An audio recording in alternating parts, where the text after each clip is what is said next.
દિલ્હીમાં 45, બેંગલુરુમાં 40 સ્કૂલોને બોમ્બની ધમકી મળી છે. દેશની રાજધાનીમાં 5 દિવસમાં ચોથો મામલો સામે આવ્યો છે. મેઇલમાં લખ્યું છે કે માતા પિતા વિકૃત મૃતદેહો જોશે તો મને ખુશી થશે. આજે દિલ્હીમાં 45થી વધુ સ્કૂલોને બોમ્બથી ઉડાવી દેવાની ધમકી મળી હતી, જેમાં પશ્ચિમ વિહારમાં રિચમન્ડ ગ્લોબલ સ્કૂલ અને રોહિણી સેક્ટર 3માં અભિનવ પબ્લિક સ્કૂલનો સમાવેશ થાય છે. માહિતી મળતાની સાથે જ દિલ્હી પોલીસ, બોમ્બ સ્ક્વોડ અને ફાયર સર્વિસની ટીમો સ્કૂલે પહોંચી હતી. સાવચેતી રૂપે સ્કૂલોને તાત્કાલિક ખાલી કરાવી દેવામાં આવી અને તપાસ શરૂ કરવામાં આવી છે. બેંગલુરુમાં 40 સ્કૂલોમાં બોમ્બની ધમકીઓ આપવામાં આવી છે. આ માહિતી મળતા જ પોલીસ અને બોમ્બ સ્ક્વોડ વિવિધ સ્કૂલોમાં ગયા અને તપાસ શરૂ કરી હતી.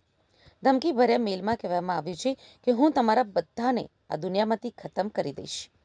જ્યારે માતા પિતા તેમના બાળકોના વિકૃત મૃતદેહ જોવા માટે સ્કૂલે પહોંચશે ત્યારે મને ખુશી થશે. મેઇલમાં લખ્યું છે કે વિસ્ફોટ પછી હું આત્મહત્યા કરી લઈશ.